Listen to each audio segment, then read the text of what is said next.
नमस्कार दोस्तों, जय श्री राम, जय हनुमान, जय बागेश्वर धाम सरकार। दोस्तों, क्या आप एकादशी का महत्व जानते हैं? और क्या आपको ये पता है कि हिंदू धर्म में एकादशी के व्रत को इतना महत्व क्यों दिया जाता है?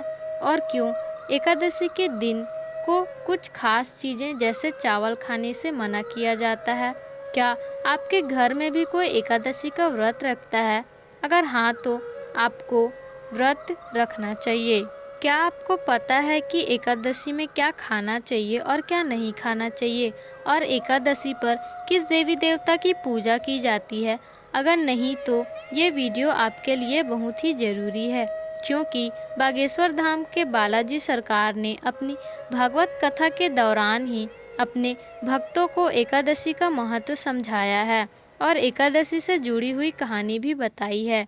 इसी के साथ गुरु जी ने ये भी बताया है कि जो औरत एकादशी के दिन इन चीज़ों को खा लेती है, उसके पति की उम्र लगातार बढ़ती रहती है।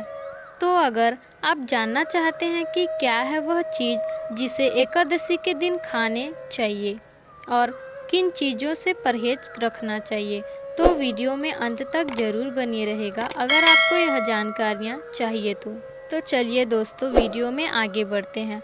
दोस्तों, अगर तिथि को देखा जाए तो हर महीने में 2 एकादशी आती है, एक कृष्ण पक्ष की एकादशी और एक शुक्ल पक्ष की एकादशी। और इस तरह साल में एकादशी 24 एकादशी होती है, लेकिन जिस साल अधिक माह होते हैं उसमें 26 एकादशी आती है। तो एकादशी व्रत की शुरुआत कैसे हुई, आपको भी ये बता देते हैं। एकादशी व्रत की शुरुआत उत्पन्ना एकादशी से मानी जाती है। ये एकादशी मार्गशीर्ष में एकादशी मास के कृष्ण पक्ष में आती है और इसी दिन भगवान विष्णु के शरीर से एकादशी माता उत्पन्न हुई थी, इसलिए इन्हें उत्पन्न एकादशी भी कहा जाता है। दोस्तों, अगर कथाओं की तरफ देखा जाए तो एक बार भगवान विष्णु जी का मूर नाम के राक्षस के साथ युद्ध हुआ था, लेकिन इस युद्ध के दौरान विष्णु जी थक गए और आराम करने के लिए बद्रिक आश्रम की एक गुफा में जाकर सो गए। तब भगवान विष्णु का पीछा करते हुए वह राक्षस बद्रिक आश्रम पहुँच गया और सोते हुए भगवान विष्णु को जैसे ही वह मारना चाहता था, उनके शरीर से एक देवी प्रकट हुई और उसने उस राक्षस को मार दिया। इस दिन एकादशी तिथि थी। फिर भगवान विष्णु ने उस देवी से प्रसन्न होकर कहा कि तुम्हारा जन्म एकादशी तिथि को मेरे शरीर से हुआ है, इसीलिए आज से तुम्हारा नाम एकादशी होगा और जो भी एकादशी के दिन व्रत पूजा और दान करेगा उसे जन्मों जन्मों के पापों से मुक्ति मिल जाएगी और वह मोक्ष को प्राप्त करेगा। तो दोस्तों, इस तरह एकादशी की शुरुआत हुई थी। अब यह बताते हैं कि एकादशी व्रत करने से क्या क्या फल मिलते हैं। तो जो भी औरत साल की 24 एकादशी का व्रत पूरे विधि विधान के साथ करती है, उसे दुनिया के सभी तीर्थ स्थलों का फल मिलता है और मरने पर उसे भगवान विष्णु का धाम भी प्राप्त होता है। वही अगर एकादशी के दिन व्रत के साथ जो व्यक्ति दान करते हैं, उन्हें व्रत का लाख गुना फल मिलता है और उनके सभी पापों का नाश हो जाता है। धर्म कहता है एकादशी का व्रत करने से इंसान अश्वमेध यज्ञ, तीर्थ स्नान और दान से भी कई लाख गुना ज़्यादा फल मिलता है। तो अब बताते हैं कि एकादशी का व्रत कैसे शुरू किया जाए। एकादशी का व्रत मार्गशीर्ष कृष्ण पक्ष के उत्पन्न एकादशी से व्रत शुरू करना चाहिए। व्रत करने वाले के 10वीं से ही व्रत शुरू कर देना चाहिए। ऐसे तो एकादशी का व्रत 3 दिन का होता है, लेकिन कलयुग में 3 दिन का व्रत रखना लोगों के लिए संभव नहीं है। लेकिन ध्यान दीजिएगा, तीसरी 10वीं के सूर्य ढलने के बाद भोजन न करें। अब एकादशी वाले दिन सुबह उठकर व्रत का संकल्प लीजिए और ब्रह्म मुहूर्त में स्नान करके धूप दीप और नववेद जैसे भगवान श्री कृष्ण के साथ एकादशी माता का पूजा करें। उत्पन्न एकादशी पूरी रात भगवान का भजन कीर्तन करना चाहिए और जमीन पर ही सोइए। जमीन पर ही सोना चाहिए।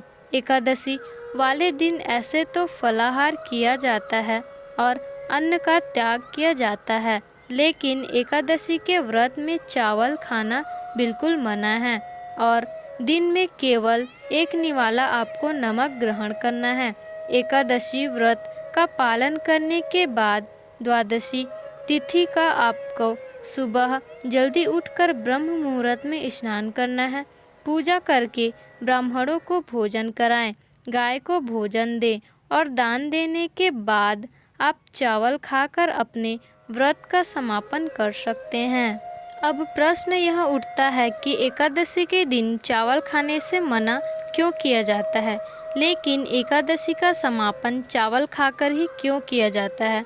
तो इससे जुड़ी एक कथा है जो अब बताते हैं कि चावल ना खाने का एक धार्मिक कारण है कि पुराणों में एक महर्षि मेधा नाम के एक महर्षि हुआ करते थे। उन्होंने माता सती के प्रकोप से बचने के लिए एकादशी के दिन धरती पर अपना शरीर त्यागा था और दोबारा चावल और जौ के रूप में जन्म लिया। तो एकादशी के दिन यह माना जाता है कि यदि एकादशी के दिन कोई चावल खाता है तो वह महर्षि के मांस का सेवन कर रहा है। इसके अलावा और है कि जिस दिन एकादशी माता प्रकट हुई थी उस दिन उन्होंने सभी पापों का नाश किया था, लेकिन कुछ पाप जाकर चावलों में छुप गए थे। तो तभी से मान्यता है कि जो भी एकादशी दिन वाले चावल का सेवन करते हैं वह अपने शरीर को पापों से भर रहा है। इसलिए एकादशी वाले दिन चावल खाना वर्जित माना जाता है। एकादशी के दिन चावल खाने से मन चंचल और यहाँ वहाँ भटकता रहता है, इसलिए एकादशी के दिन चावल खाना वर्जित है। अब कई लोग पूछते हैं कि जगन्नाथ और पुरी और बद्रीनाथ में तो हर रोज खिचड़ी का प्रसाद बनता है, फिर चाहे एकादशी की तिथि ही क्यों ना हो तो क्या प्रसाद भी नहीं खाना चाहिए? प्रसाद खाने से भी पाप लगेगा। तो आपको बता देते हैं कि एकादशी माता ने एक बार विष्णु जी का प्रसाद खाने से निरादर किया। भगवान विष्णु को उस बात पर बहुत क्रोध आ गया और उन्होंने कहा कि मेरा प्रसाद मुझसे भी बड़ा है, और नाराज होकर उन्होंने एकादशी को बंधक बनाकर उल्टा लटका दिया और तब से उन दोनों स्थान पर एकादशी उल्टा लटकी है। और यहाँ पर एकादशी पर चावल खाना पाप नहीं माना जाता। माना जाता है कि जो भी एकादशी के दिन चावल का सेवन करता है उसे कीड़े मकोड़े का सेवन के रूप में खाया जाता है। इसलिए भूलकर भी इस दिन एकादशी के दिन चावल का सेवन नहीं करना चाहिए। अब बताते हैं कि एकादशी के दिन आप क्या खा सकते हैं और क्या नहीं खा सकते।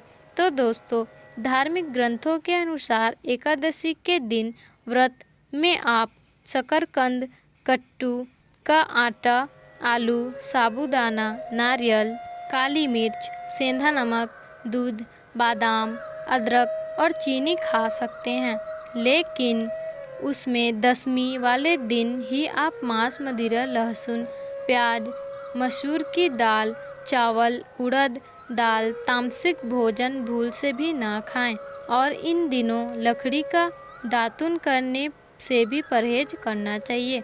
ऐसी कौन सी चीज़ें हैं जिसे खाने से महिलाओं के पति की उम्र बढ़ती है? दशमी से सूरज ढलने के बाद अन्न का त्याग करें तथा लकड़ी के दातुन करने से परहेज करें तथा ब्रह्मचर्य का पालन करें। एकादशी के दिन भगवान विष्णु को तुलसी दल का भोजन कर स्वयं भी तुलसी दल का सेवन करें, इससे आपके पति की उम्र बढ़ेगी। तो दोस्तों, यह थी आज की महत्वपूर्ण जानकारियाँ। अगर आपको वीडियो पसंद आई हो तो वीडियो को लाइक, शेयर, कमेंट्स और हमारे चैनल को सब्सक्राइब जरूर कीजिए।